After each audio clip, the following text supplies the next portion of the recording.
Welcome back to the No Way, Tell Me Everything podcast. And I have a super lovely guest with me today. Her name is Ingracia, and she's going to tell us who she is and what she's doing. And we're going to talk a little bit about breaking generational trauma. So I will hand it over to you. I would just like to say, for those who are not watching, we match.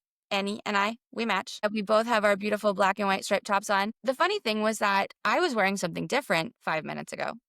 And then I walked past my wardrobe and I'm like, you know what? I want to wear something else. And then I looked in my wardrobe and I picked this out. It's really funny. It's really funny because I just picked the first thing that was standing here next to me. I was like, grab this one and just put it on. Well, we look great. So that's the important part. But thank you so much for joining me today. We met on TikTok and I have just absolutely loved all of the stuff that you've been talking about. We talk about a lot of similar stuff, again, around breaking patterns, generational trauma. And I feel like you have such a strong and amazing story of really overcoming a lot and living an amazing, happy life and now helping other women and people do this. So that being said, please go ahead and tell us more about yourself. Yeah, no, thank you, Jess, for having me because when you asked me, I was like, yeah, let me be in. So thank you for the invitation, first of all.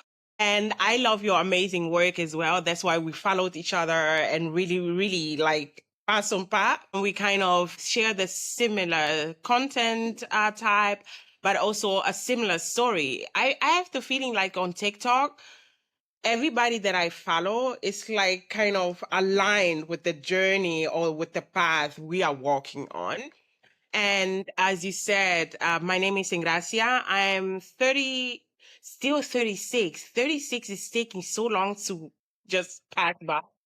I want to turn 37 so bad because I feel like um I I'm restarting life again, and everything just restarting again. And I just want to be a new age so I can start it over. But as you said, I am definitely a generational curse breaker in my family. It took me some time to see it, to recognize it, because sometimes we are fighting against things and we are like, oh, why is this happening to me? At a certain point, I stopped asking, why is this happening to me?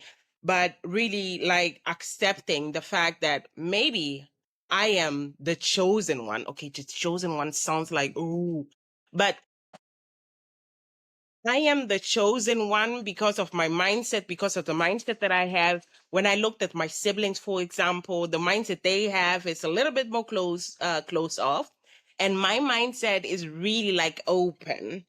I'm really open minded. So then I just accepted my fate that I'm the generational curse breaker in my family. I am the one who goes through this pain, but learn to surf through it and still enjoying life while going through these hardships. I'm an orphan. Yeah, well, my mom and my dad passed away, and I grew up in a household where I was emotionally really neglected. So when I say about neglected, it's really like I had food, I had clothes, and for the rest, yeah, do it yourself. Find yourself in like that. Really, I wasn't seen even at my graduations. My aunties were never present. I was really sick, but nobody was there. But somehow I still could manage life, going through these hard moments, still making sure that I still don't fall apart. It's like now we are going in a little bit of woo. It's like there was Please a go all force. the way into the I, woo. I am a woo person. Absolutely. I really believe that there was or there is a force that guides me through this because I am the one who has to do all this work. So So I'm very much believing in the spiritual world. Like, I'm a psychic. I deal me very too. much with that, Me right? too. And I also feel like, I can feel from you that you're a very old soul. I can feel from your energy that you're a very old soul. And I was told by someone when I was starting my spiritual healing journey that old souls tend to front load the trauma to the beginning of their life. And they make it very hard on themselves because they've been through it so many times. Yeah. So they're like, going back and doing it again, Yeah. but you gotta front load it this time with this stuff, this different stuff from last time or whatever, and you get it all done the beginning of your life so that you can overcome it because your job is to help other people, you know? I I just got goosebumps because this is exactly what I believe as well. Because in my case, it really started in early childhood. Like I can remember Jazz from the time that it was time for me to start feeling the pain and to start the healing journey. It was at the age of 10 when I left like Angola. I also wrote a blog about it in my blog. It was a shift coming from a really lovely and warm environment into a really cold environment where I had no choice but to rise up. Because if I wouldn't rise up, I would fall apart, like as a child already. So I learned very early in my childhood, at the age of 10, I learned to do things that people are learning it in their 30s. So it's like I'm not wearing it as a badge anymore, but just to say that, yeah, I had to learn to navigate the pain in order for me to become this person that I am. Now I can teach other people to do the same.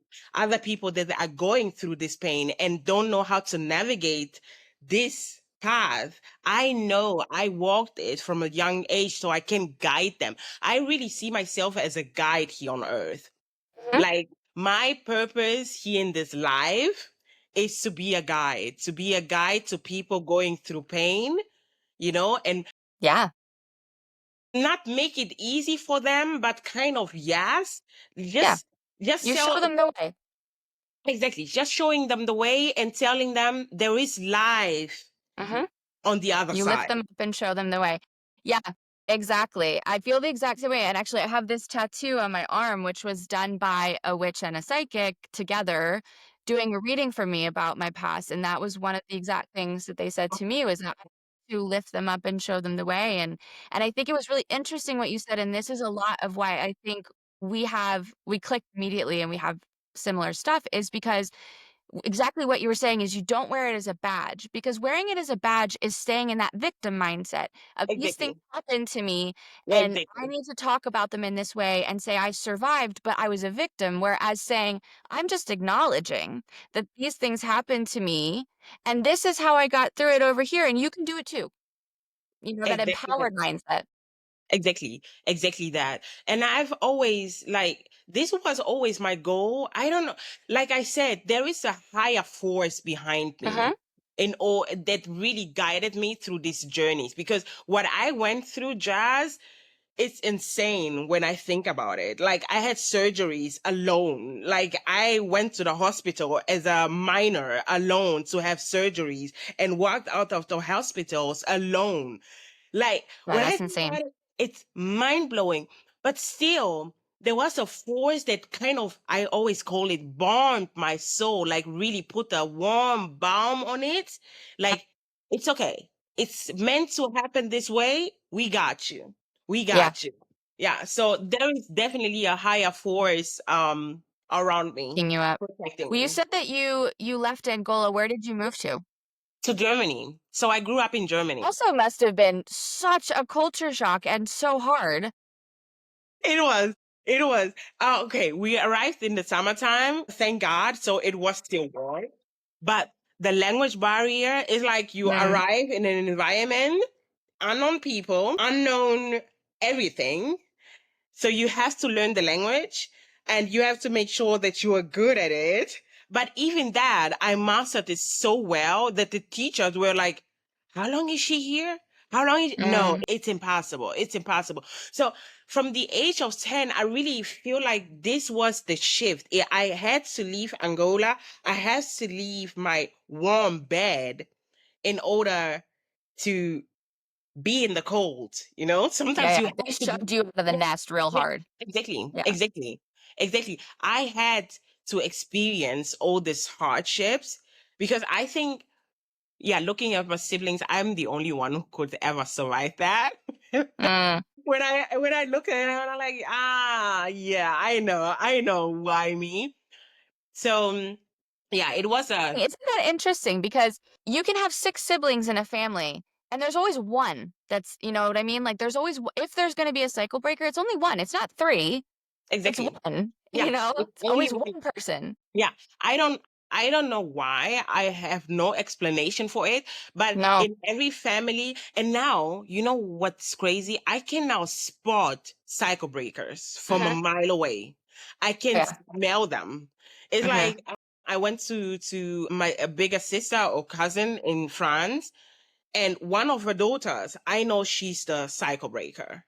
Mhm. I just know it. It's like when I see someone, I know if they are a cycle breaker or not. It's like, yeah, I recognize my people, my Yeah, people. and you're drawn to them, right? Like, I'm, like, immediately like, "Okay, I'm gonna help you. I know what you gotta do. I'm gonna be your support." We belong together. We belong together.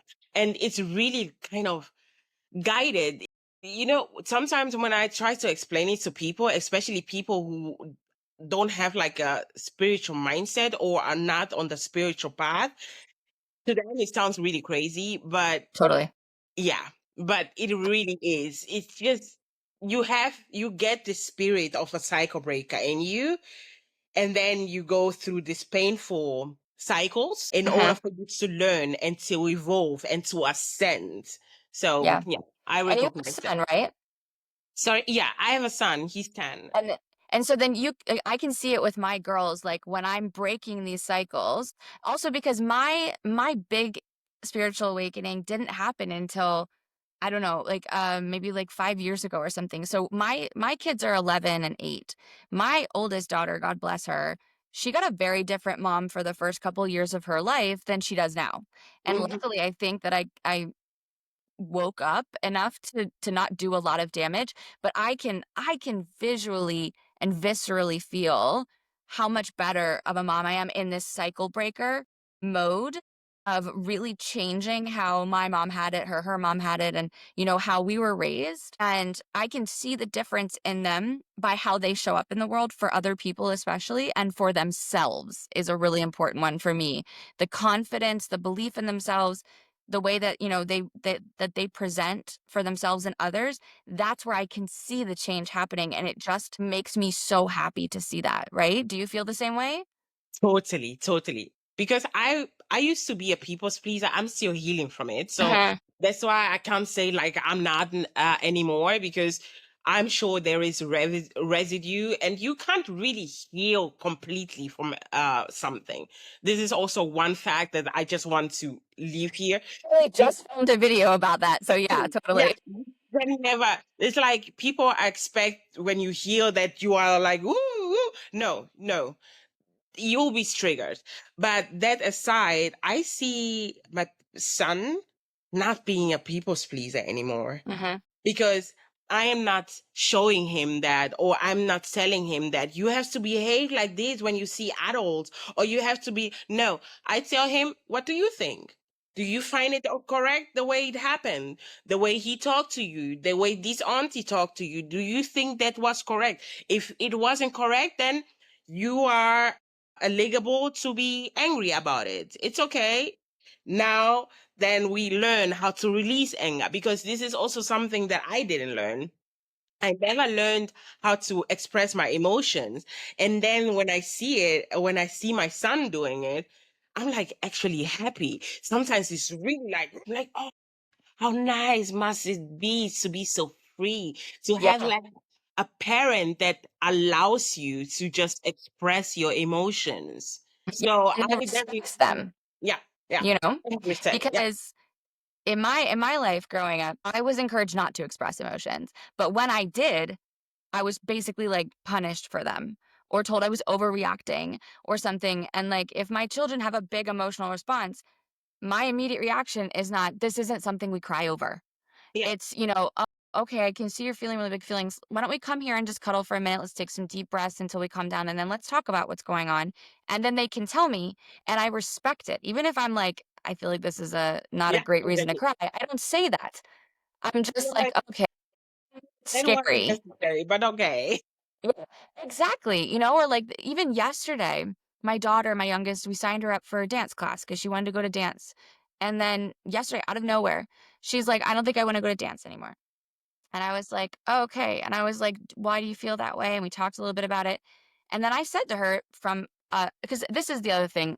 Everything parents do, unless they're not unless they're bad parents, yours don't sound like they were fantastic, but a lot of times parents, we as parents, right, we're doing what we think is the right thing, but we can't control how it's received, and you have to be open to understanding that maybe it wasn't received the way they wanted it. So I said to her, you know, your older sister felt the same way about soccer and she almost quit, but then she went back and now she actually loves it. And my youngest just looks at me and she goes, "I'm not her." And I was like, "I know. I'm sorry. You are not her. That's right. You have different experiences." And I took that. Even though that wasn't my intention, that was how it made her feel. And I took that and I acknowledged it. And then I switched to be like, you are your own person. You have your other reactions. And I think that's something that's so important as a parent when you're breaking these cycles is not to create new toxic ones. I'm doing this because I feel like it swings back and forth of like, I try to make you really sensitive, but then it's too much. And so then you're not sensitive and you just swing back and forth instead of realizing that like you don't want to go from extreme to extreme. You're trying to find a balance. Yeah, this is what I actually struggle with, to be honest. Like, to not go from one extreme to the other, because I sometimes really just find myself doing the other extreme. And I'm like, oh, oh, you have to go back. You have to go back. So it's a constant mind game that, not mind game, but it's a constant battle, actually. Aware of the toxic side, but now navigating to the other side. And every child is different, because my child, I always say, he's not difficult, but he's hard-headed. So he has Mhm. his mind of his own. And when he says something that it is, and now I have to navigate to kind of bring him back into the middle, that we can kind of find an agreement. So the tendency sometimes is really going back to this and screaming and stuff like that. But then I feel so bad. But then I think, but he's so hard headed. How do I manage all this? So it's really like, yeah, it's really a challenge that I have Yeah. with my And it's also like, I know that you work with clients, right? So this is also something that I work with them on is like, we also have to balance our extremes when we're doing these cycle breaking, right? Because for me, part of my healing journey was to let myself feel and express my feelings and thoughts and have them be heard and respected because that was not something I had in childhood. But at the same time, that does not give me free permission to just dump everything on other people and they have to respect it and feel it, you know? So you have to kind of balance this out because it can be toxic to feel all your feelings and express all your feelings because you're putting that on other people. It has to be done in a very balanced way. exactly. And that's why like I am now really in a really, really rage stage. I think I post a Mm-hmm. lot about it as well. For 4 months now, Jazz, I feel so much anger. And the way I balance it is really like, okay, what can I do in order to not release this anger on people on the street or on my son or whatsoever? I do a lot of somatic Mm-hmm. screams, somatic really stomping, and Yeah. there are really healthy ways to release emotions. And I don't want to call them negative emotions, because they are just emotions. There is no Emotions are negative emotions. emotion. Exactly. They are They're just just emotions. valid. Yeah, Yeah. exactly. They just come up to show you, hey, I'm here and I need to be released, or I need to be hugged or whatsoever. And this is the same with my anger right now. Like, I feel so much anger. I could release it like on people and just go around and slap everybody in the face. But I don't do that. I don't do that, because I really believe there is always a healthy way. There is the toxic way where you can go out and slap everybody. There is the other extreme where you just swallow it down and don't do Mm-hmm. anything with it. And then there is the middle where you actually feel it, but with compassion for yourself, but also for the emotion. And look for ways on how to release it, on how to embrace it, to give it love or whatever it needs Totally. Yeah. in a healthy way. And I think this is one thing that I'm doing really, really good. It's Mm-hmm. with my anger. I'm really handling my anger so good. Oh my God, I'm really proud of myself. That's great. I love how proud you are. We should be. Like, you should be proud of yourself when you're doing that, right? Like, that's hard. It's great. Yeah, so finding the balance in everything, like the childhood, so not go from one extreme to the other. It's like there is a middle, a golden middle. This is the golden middle we strive for to find. And it doesn't need to be perfect. It really doesn't No. have to be No, and perfect. that's the thing, like, if you mess up, you mess up. That's what Yeah, happens, exactly, and you just exactly. act with Yeah, compassion. yeah, Like, yeah. I do the same thing. I love a good scream into a pillow. Like, that is a fantastic, and then I'm usually pretty good at actually using that anger. So that's a thing that I also love to teach people is, like, you have to, as you said, you release it in a healthy way, understand why you're feeling angry, what's going on inside you, what need is not being met right now. And then Man, acknowledge that, figure out what you can do to meet that need as much as possible, right? Sometimes it's a temper tantrum from our inner child and what they want is not doable, but yeah, how can we kind of find a middle ground for that? exactly. Yeah, And then what I'm really good at that I love teaching people is how do you use that? How do you transmute that anger or whatever you're feeling into like drive or you know what I mean? Because a lot of times with anger, for me in my case, I'll just speak specifically for me. I get angry when I feel like I'm not being respected, I'm not being heard. Those kind of are like really big ones. So then I'm like, how am I going to use this in a positive way moving forward to like get shit yeah, done, yeah, prove someone exactly. wrong. Like, Yeah. how am I going to turn this into a positive? Exactly. And this is actually also my one goal, even one with my with sharing my story, because every pain that I felt so far, I transmuted it, I alchemized it into something positive. I'm not there like cursing out people that did me wrong or not. I'm like, okay, this pain was there. It taught me, okay, I need to work on my boundaries. I need to work on my values. So it can stick more, so I can come back more to myself. So every pain is actually a teacher. If you start seeing the pain as a teacher, your life will evolve on a level. It's insane. It's really insane. And I grew up really poor. Like I'm not from a family that has money, but the things that I achieved academically and everything is because of this pain that I felt. So every pain that I felt, like I used it to Yeah. do a little bit more so I can evolve in my career, to do a little bit more so I can evolve and ascend in my spirituality. So if you start using this pain not to hurt yourself and other people, you can really alchemize it to something greater. And this is what I Totally. do. This is also what I want to teach people or women specifically. Like the pain is there not to hurt you. It's just showing you something is not right. Like your boundaries are being crossed. Yeah. Infringed upon. Yeah. Exactly. So act upon it. So you don't go to the person who is crossing your boundaries and punch them in the face. Yeah. No, but you If work I, on it.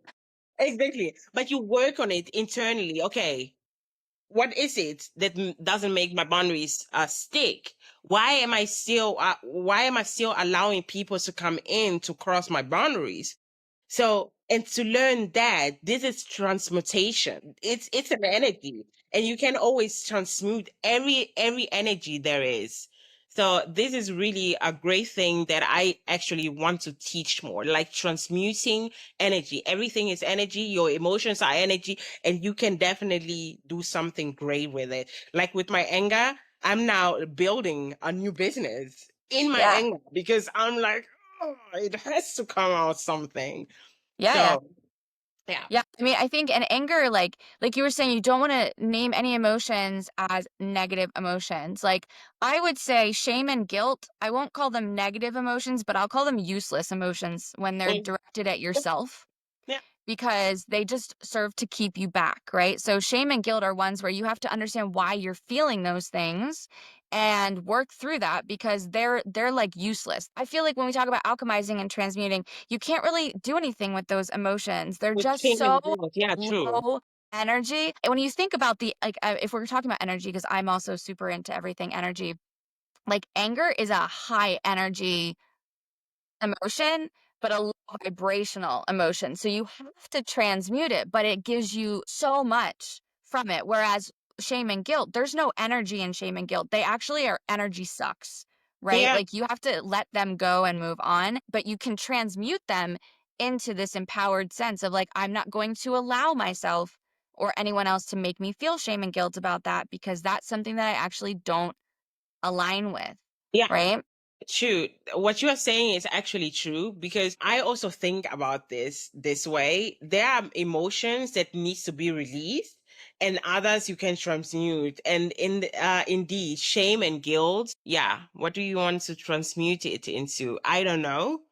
But maybe these are the emotions that you just have to release because yeah, some emotions just come up, they need love, some want to be released, and some others you need to transmute it. And anger, it's such a strong energy, even though it's low vibrational, but it can fuel you. This is what I'm feeling. It's fueling me from underneath, and I'm using it to just shut me up again. Yeah.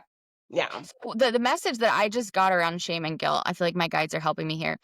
Hmm. It's different because it is something that we feel. But whereas anger, joy, happiness, these things come from inside of us. These are our feelings. Shame and guilt are externalized emotions that we take on.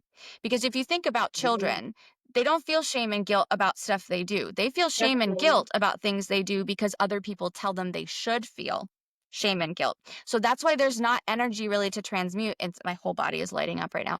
That's why there's not really anything to transmute there. It's just something to release because it's not an emotion coming from your true authentic self. It's not someone crossing your boundaries. It's someone, a lot of times, like here's an example. I had a lot of shame around talking a lot Yeah. because then people were saying you talk so much, you make everything about you, you're constantly taking the spotlight, you're self-centered. And I would internalize that as I need to be quiet because if I talk too much, people think I'm selfish and conceited and self-centered, and that's a bad thing. But my true authentic self talks a lot because I love communicating and I love connecting, and that's how I express myself. So the Hmm. shame and guilt when I did, like, I would have conversations with people where I would realize afterwards, like, oh my God, I spent so much time talking. They didn't talk enough. There was too much time where I was talking.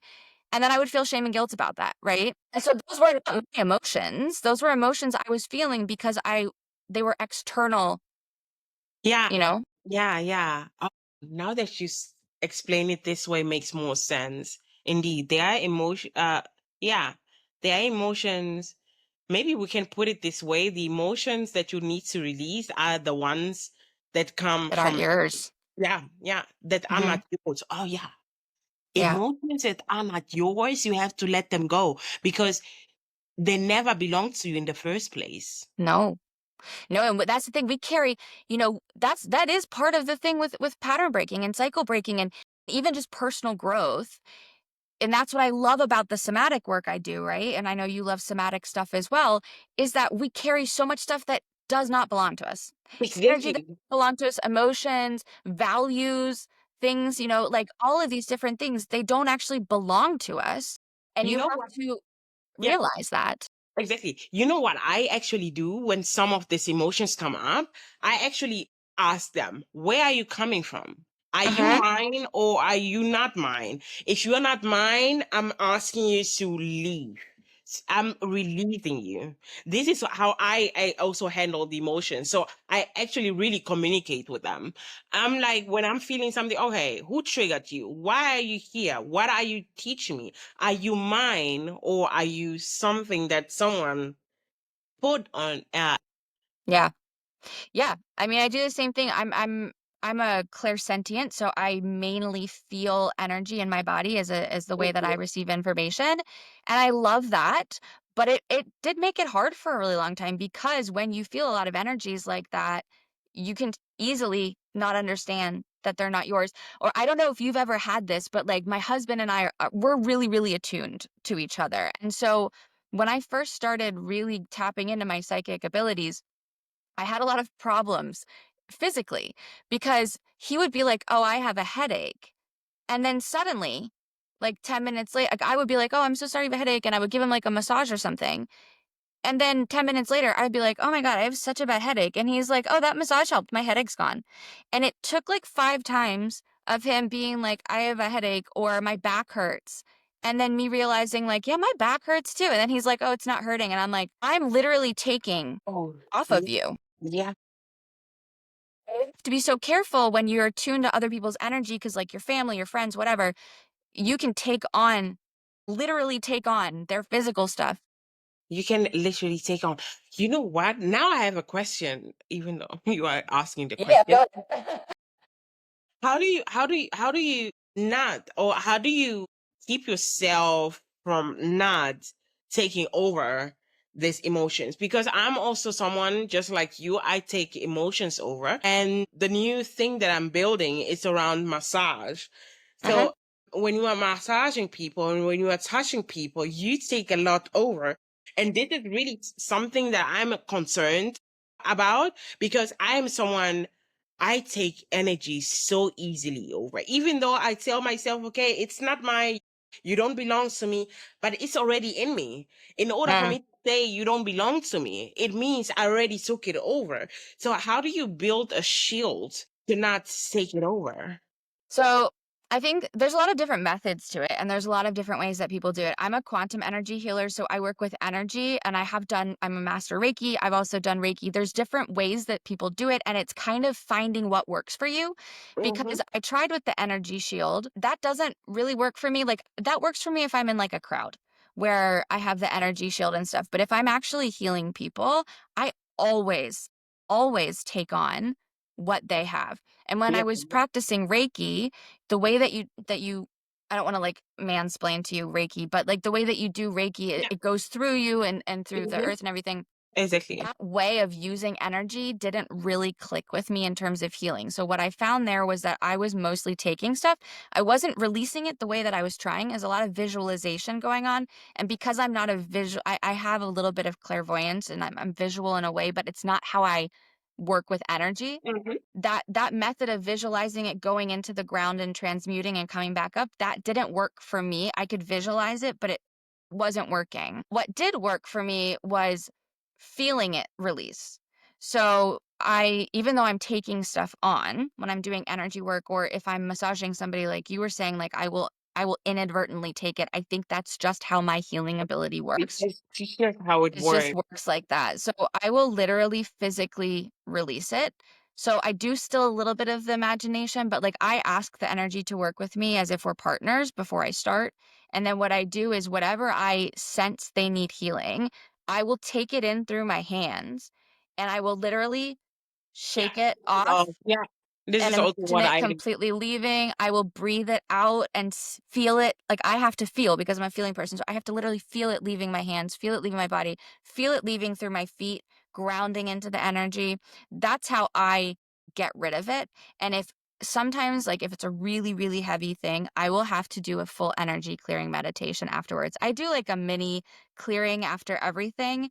But if I have like a client, I don't really do that much energy healing exactly for this reason, because I take everything on. So I'm very selective about what I'm doing because I've had some cases, for example, where someone has like a lot of really complex pain that they're holding on to. And Mm-hmm. I will end up taking a lot of that pain into my body and it will physically F me up for days, even doing all of this stuff.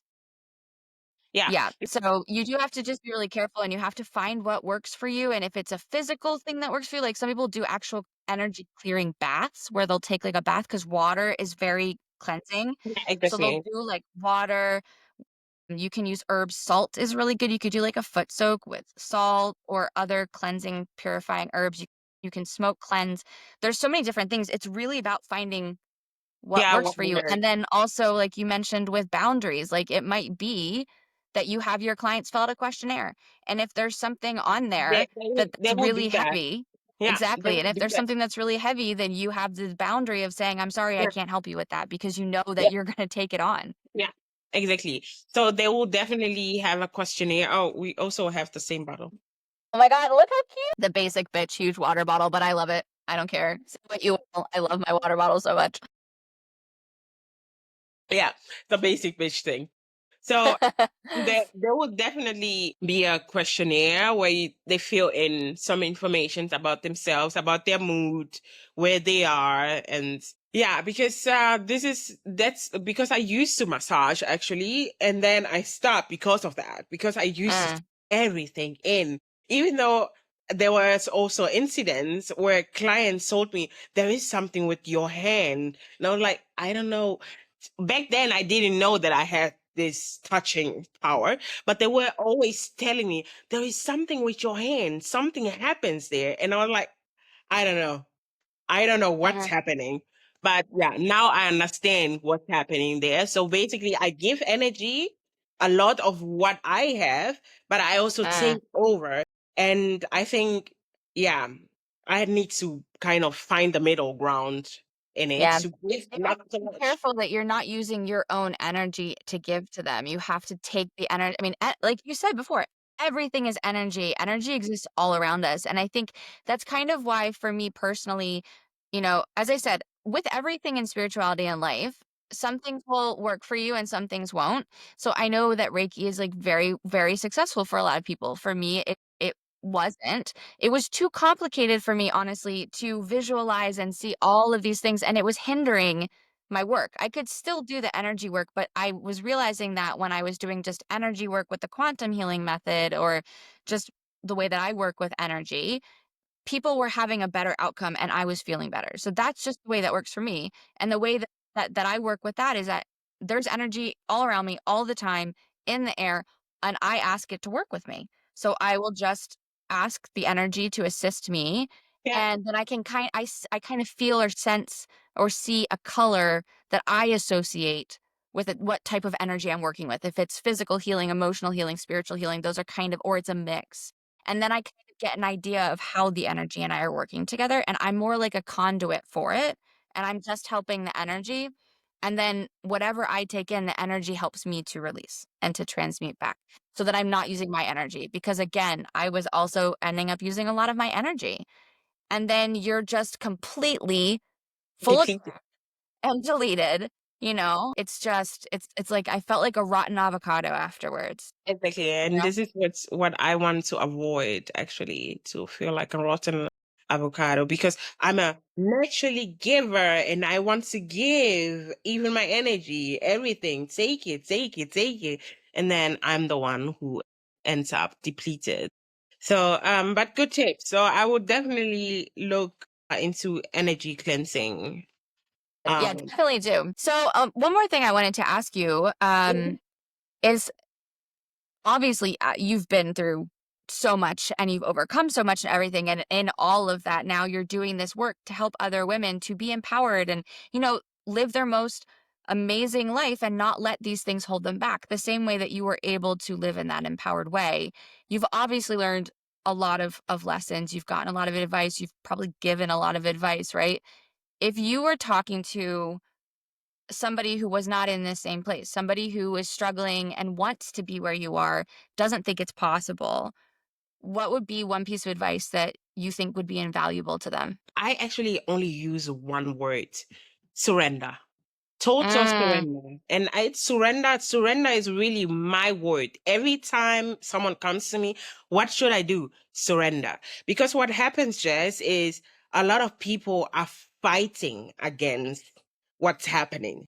So you actually are creating a friction where there needs to be like release. You need to surrender fully to feel it. You need to surrender fully to have to get the vision of what's happening and what you have to do.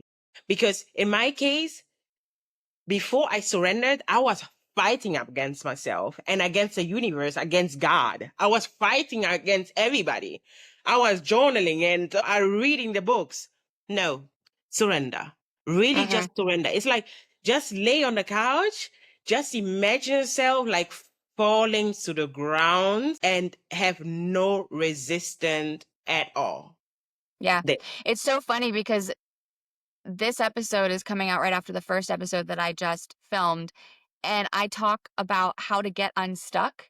Mhm. And that is exactly one of the things I talk about, is that a lot of the time these feelings of it's not possible or it's unstuck or I can't do it, it's because you're not surrendering, you're not letting go and understanding that Exactly. it will come to you, you Yeah, know? It will exactly. come to you and you'll be where you need to be. And I know that, I mean, I've gotten some flack on TikTok for this, but I'm going to stand my ground about it, that I don't think it's helpful when someone's in the middle of a horrible situation to tell them everything happens for a reason. Yeah, That being said, when you can flip them, once you've gone through the hard lesson and you've felt it and you've released it, you need to be able to look back and understand that this happened for you and exactly. something is coming out of this. I mean, I've had a few women come onto some of my posts and say, "You're saying they deserve that." And it's like, I definitely never said that.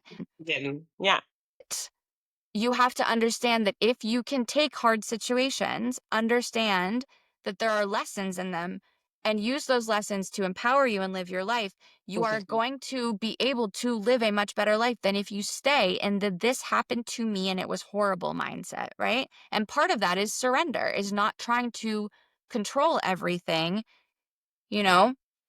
Exactly, exactly that. I'm with you totally. I'm with you totally on that. Surrender. This is the first thing that I always say when it comes to me. Oh my God, life is so, yeah. How did you get there? Surrender. Surrender.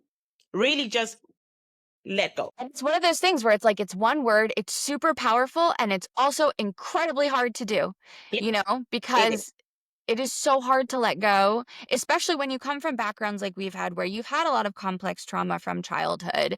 You have built all these control systems around Exactly. you to stay safe and to survive. So telling somebody like you have to surrender, it is the best advice you can give someone. And then you're like, and it's going to be hard, but once you do it, Yeah, once you yeah, finally get there yeah, and you make that shift and you do it, yeah. everything Exactly. is going to flow. Everything's going to Exactly. make sense. And Yeah. it's going to work Because, so yeah. much in your favor. Yeah, it will work so much in your favor because when this time it's time to surrender, this is where everything actually comes up. What is holding you back? Because Mhm. you want to surrender, but something is holding you back. You have this hyper independence. Where is it coming from? Because you try so hard to surrender, everything will come up that is actually holding you back. So this is actually my tip, like surrender, because with surrendering, you will see what's holding you back and then you can Totally. work on it.